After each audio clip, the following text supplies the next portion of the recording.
एक चूहा दौड़कर पहाड़ी के किनारे आता है और अचानक कूद जाता है। बाकी चूहे भी पीछे पीछे बिना सोचे कूद पड़ते हैं। सबको लगता है कुछ तो वजह होगी, तभी तो पहला कूदा। लेकिन किसी को नहीं पता कि नीचे क्या है, रास्ता या खाई। पहला चूहा ही अगर गलत हो तो बाकी सबका अंजाम क्या होगा? यही सवाल आज हम आपके लिए लाए हैं। दोस्तों, यही हाल होता है हमारे स्टॉक मार्केट का। जब कोई शेयर तेजी से भागता है तो हम सोचते हैं इसमें कुछ खास होगा, सब खरीद रहे हैं तो मैं भी लूंगा। ना कंपनी को समझते हैं, ना प्रॉफिट देखते हैं, बस भीड़ के पीछे भागते हैं। लेकिन कभी सोचा है अगर वो पहला चूहा ही गलत था तो?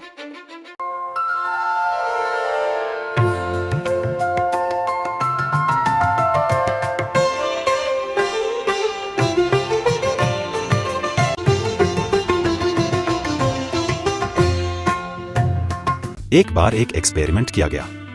सैकड़ों चूहों को एक ऊंची पहाड़ी के किनारे छोड़ा गया। सबसे आगे वाला चूहा बिना रुके, बिना सोचे समझे सीधे खाई में कूद गया। और हैरानी की बात यह थी, उसके पीछे पीछे बाकी सारे चूहे भी एक एक करके उसी खाई में कूदते चले गए। ना किसी ने रुककर सोचा, ना किसी ने नीचे झांका, ना किसी ने सवाल किया कि हम जा कहां रहे हैं। बस सबके दिमाग में एक ही बात चल रही थी, अगर ये जा रहा है तो जरूर इसे कुछ पता होगा जो मुझे नहीं पता। It must know something I don't. और इसी अंधी मान्यता के चलते एक के बाद एक सबने अपनी जान गंवा दी। सोचिए, कभी कभी हम भी तो ऐसा ही करते हैं। भीड़ में चलते हैं, सोचते हैं कि सब कर रहे हैं तो शायद यही सही होगा, पर क्या वाकई? और यही होता है हमारे साथ भी शेयर मार्केट में। जैसे ही कोई शेयर तेजी से ऊपर भागता है, हमारी आंखें चमकने लगती हैं। हमें लगता है कुछ तो खास है इस कंपनी में, तभी तो इतने लोग खरीद रहे हैं। हम आंख बंद करके मान लेते हैं कि जो भीड़ कर रही है वही सही है। हम ना कंपनी का बिजनेस समझते हैं, ना उसका प्रॉफिट देखते हैं, ना बैलेंस शीट, ना फ्यूचर ग्रोथ। हम वैल्यू भूल जाते हैं और सिर्फ हाइप के पीछे भागते हैं। सोचिए जरा, जैसे स्टेशन पर भीड़ अचानक दौड़ने लगे और हम भी बिना सोचे समझे उसी भीड़ का हिस्सा बन जाए।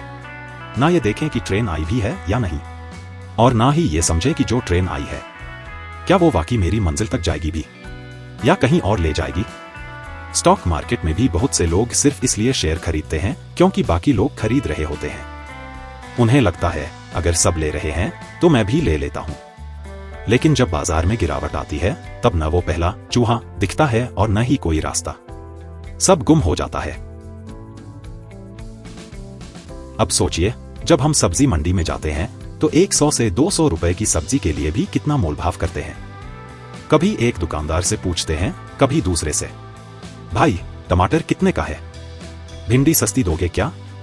लेकिन जब बात शेयर मार्केट की आती है, जहां हम हजारों लाखों रुपए लगा रहे होते हैं, वहां हम बिना सोचे समझे, बिना रिसर्च के बस इसलिए पैसा लगा देते हैं क्योंकि हमारा दोस्त, रिश्तेदार या कोई जानकार उसमें इन्वेस्ट कर रहा है। क्या आपकी मेहनत की कमाई की कीमत सिर्फ इतनी सी है? जरा सोचिए, क्या हमें अपनी पूंजी को समझदारी से नहीं लगाना चाहिए? आप बताइए, क्या हमें पूरी जानकारी और समझदारी के बाद ही शेयर मार्केट में निवेश करना चाहिए या नहीं? कमेंट में जरूर बताएं।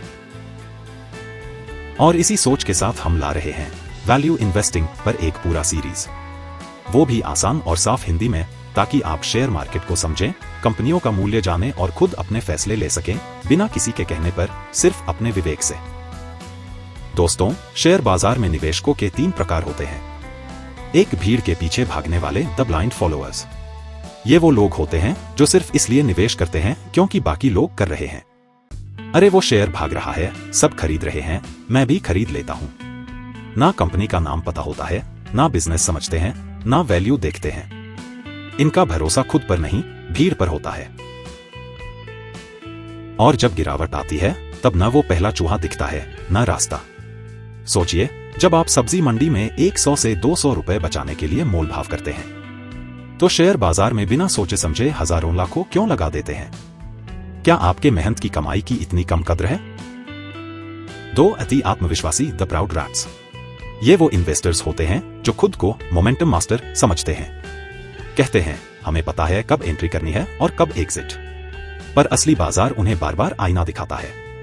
इन्हें लगता है वो चालाक हैं, लेकिन असल में भीड़ का हिस्सा बन जाते हैं। जैसे तेज बहाव में तैरता इंसान सोचता है, मैं काबू में हूं, पर बहाव कब उसे बहा ले जाए पता ही नहीं चलता। 3. सच्चे समझदार, द वैल्यू इन्वेस्टर्स। अब बात करते हैं उन निवेशकों की जो भीड़ के पीछे नहीं, अपनी समझ के पीछे चलते हैं, जो हर कंपनी का बिजनेस, मुनाफा, कर्ज, फ्यूचर ग्रोथ और वैल्यू को गहराई से समझते हैं। ये लोग सिर्फ शेयर का प्राइस नहीं देखते, बल्कि पूछते हैं इसकी असली कीमत क्या है। इनके लिए गिरावट डर नहीं, बल्कि एक मौका होती है सही दाम पर बढ़िया चीज खरीदने का। ये जानते हैं कि प्राइस इज व्हाट यू पे, value is what you get. लेकिन बात सिर्फ एंट्री की नहीं होती, एग्जिट भी उतना ही जरूरी है। और यही समझदार निवेशक जानते हैं कि बिना रूल्स के आप बाजार में लंबे समय तक नहीं टिक सकते। इसलिए ये पहले से नियम बनाकर चलते हैं, जैसे कि अगर शेयर वीकली चार्ट पर 30 पीरियड मूविंग एवरेज के नीचे आ गया तो हम एग्जिट करेंगे, या फिर जब तक स्टॉक 200 पीरियड मूविंग एवरेज के ऊपर नहीं आता तब तक हम एंट्री नहीं करेंगे। मतलब ये लोग कोई भी फैसला इमोशन से नहीं, सिस्टम से लेते हैं। अब सोचिए, अगर आपको नहीं पता कि पहाड़ी की चोटी कहां खत्म होती है, तो क्या आप भरोसे के साथ कह सकते हैं कि स्टॉक कहां तक जाएगा?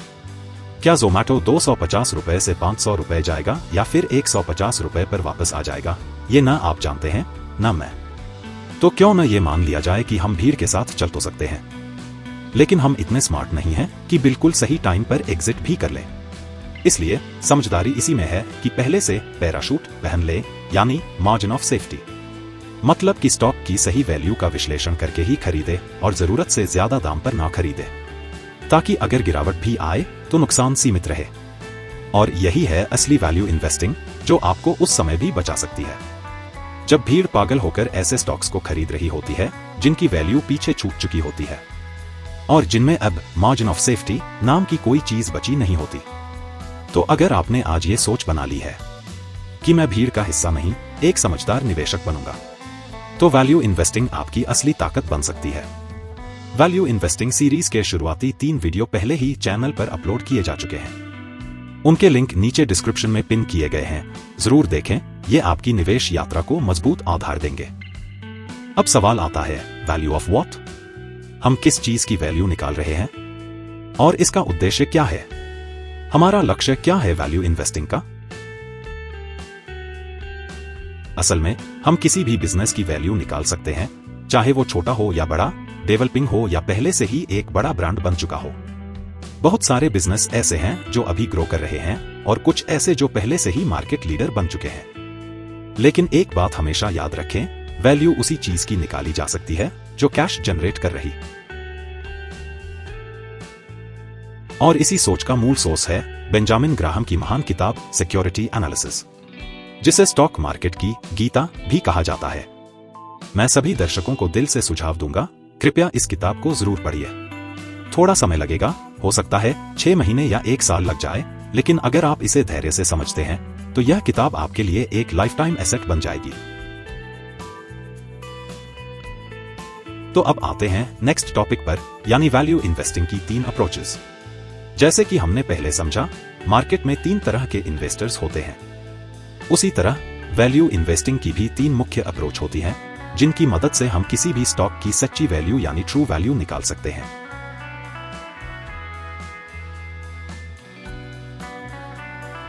एक इंट्रिंसिक वैल्यू अप्रोच। इस अप्रोच में हम यह जानने की कोशिश करते हैं कि किसी कंपनी की असली कीमत यानी अंदरूनी वैल्यू क्या है। इसका मतलब ये नहीं कि अभी मार्केट में उस स्टॉक का क्या रेट चल रहा है, बल्कि इसका मतलब है कि वो कंपनी भविष्य में कितना पैसा कमाएगी और उस पैसे की आज की वैल्यू कितनी बनती है। इसमें मुख्य रूप से कंपनी के फ्यूचर कैश फ्लो को एनालाइज किया जाता है, यानी कंपनी आने वाले सालों में कितना प्रॉफिट कमा सकती है और उन प्रॉफिट्स की आज के समय में क्या कीमत है। इसे हम discounted cash flow DCF model से निकालते हैं। मान लीजिए कोई कंपनी हर साल 10 रुपए का प्रॉफिट कमाने वाली है और ये कमाई लगातार 10 साल तक होती है। अब इन 10 रुपए को हम हर साल के हिसाब से डिस्काउंट करके आज की वैल्यू पर लाते हैं, क्योंकि भविष्य का पैसा आज के पैसे जितना कीमती नहीं होता। इस तरह सारे सालों की वैल्यू को जोड़कर हमें उस कंपनी की इंट्रिंसिक वैल्यू मिलती है। अगर किसी स्टॉक का मार्केट प्राइस 80 रुपए है, लेकिन DCF के हिसाब से उसकी इंट्रिंसिक वैल्यू 100 रुपए निकल रही है, तो इसका मतलब है कि वो स्टॉक सस्ते में मिल रहा है और ये एक अच्छा मौका हो सकता है खरीदने का। याद रखिए, इंट्रिंसिक वैल्यू निकालना मतलब कंपनी की हकीकत समझना, न कि मार्केट की भावना देखना।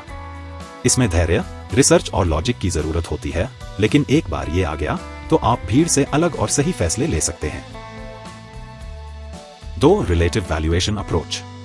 इस अप्रोच में हम किसी कंपनी की वैल्यू को उसके जैसे ही दूसरी कंपनियों से तुलना, कंपेयर करके समझते हैं। मतलब कंपनी की वैल्यू अलग से निकालने की बजाय ये देखते हैं कि उसी सेक्टर की दूसरी कंपनियों के मुकाबले ये स्टॉक सस्ता है या महंगा। कैसे करते हैं तुलना? इसके लिए हम कुछ फाइनेंशियल रेशियो का इस्तेमाल करते हैं, जैसे PE ratio, price to earnings, PB ratio, price to book, EV EBITDA आदि।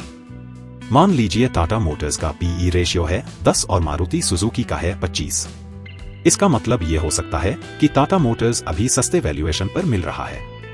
अब ये जरूरी नहीं कि हर बार सस्ता मतलब अच्छा हो, लेकिन इससे हमें सिग्नल मिलता है कि कहां मौका हो सकता है। ये अप्रोच उन इन्वेस्टर्स के लिए बढ़िया है जो बहुत डीप कैश फ्लो एनालिसिस नहीं कर सकते, लेकिन तुलनात्मक रूप से समझ सकते हैं कि कौन सा स्टॉक अपने सेक्टर के मुकाबले कम कीमत पर मिल रहा है।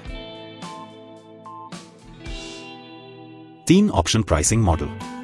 यह थोड़ा टेक्निकल अप्रोच है और अक्सर startups, new age tech companies या फाइनेंशियल डेरिवेटिव्स के वैल्यूएशन में इस्तेमाल होता है। जब कंपनी का फ्यूचर बहुत अनिश्चित होता है या कैश फ्लो का अंदाजा लगाना मुश्किल होता है, तब यह मॉडल काम आता है। इसमें फाइनेंशियल गणनाओं की मदद से कंपनी के फ्यूचर के अलग अलग संभावित रिजल्ट्स को वैल्यू किया जाता है, जैसे कि ऑप्शंस में होता है। मान लीजिए कोई टेक स्टार्टअप है जो अभी घाटे में है, लेकिन अगर उसका प्रोडक्ट हिट हो गया तो बहुत ज्यादा ग्रोथ हो सकती है। अब ऐसे में इंट्रिंसिक वैल्यू निकालना मुश्किल होता है। तब हम ऑप्शन प्राइसिंग मॉडल का यूज करते हैं, जिससे हम अलग अलग फ्यूचर सिनारियो को वैल्यू करके उसका औसत निकाल सकते हैं। यह मॉडल प्रोफेशनल इन्वेस्टर्स और फंड मैनेजर्स ज्यादा यूज करते हैं। रिटेल इन्वेस्टर्स के लिए थोड़ा जटिल हो सकता है, लेकिन जानना जरूरी है। वैल्यू इन्वेस्टिंग के ये 3 अप्रोच: 1. इंट्रिंसिक वैल्यू, गहराई से cash flow analysis. 2. Relative valuation, तुलना करके समझना। 3. ऑप्शन प्राइसिंग मॉडल, जटिल सिचुएशन में गणना। हर इन्वेस्टर की जरूरत और समझ के अनुसार इनका उपयोग किया जाता है, लेकिन जो भी तरीका अपनाएं, फोकस हमेशा वैल्यू पर होना चाहिए, ना कि सिर्फ प्राइस पर। इन तीनों अप्रोच की मदद से आप किसी भी स्टॉक की ट्रू वैल्यू निकाल सकते हैं और समझ सकते हैं कि आपको उसे खरीदना चाहिए या नहीं। अगर आपने ये मान लिया कि मैं भीड़ के पीछे कूद तो सकता हूं, लेकिन कूदने से पहले मुझे पैराशूट चाहिए, तो आप सही रास्ते पर हैं। वैल्यू इन्वेस्टिंग आपके लिए है। घबराइए नहीं, अगले एपिसोड्स में हम आपको इसकी हर बारीकी बेहद आसान और सरल भाषा में समझाएंगे। इस सीरीज का यह पहला चैप्टर है। अगर आप सच में सीखना चाहते हैं तो इस वीडियो को लाइक करें, चैनल को सब्सक्राइब करें और अगले एपिसोड का इंतजार करें, क्योंकि इसमें हम सीखेंगे इंट्रिंसिक वैल्यू कैलकुलेशन कैसे की जाती है। भीड़ में चलना आसान होता है, लेकिन अमीर वही बनता है जो रास्ता खुद चुनता है। वैल्यू इन्वेस्टिंग वो रास्ता है। मिलते हैं अगली एपिसोड में। धन्यवाद, नमस्कार और जय हिंद।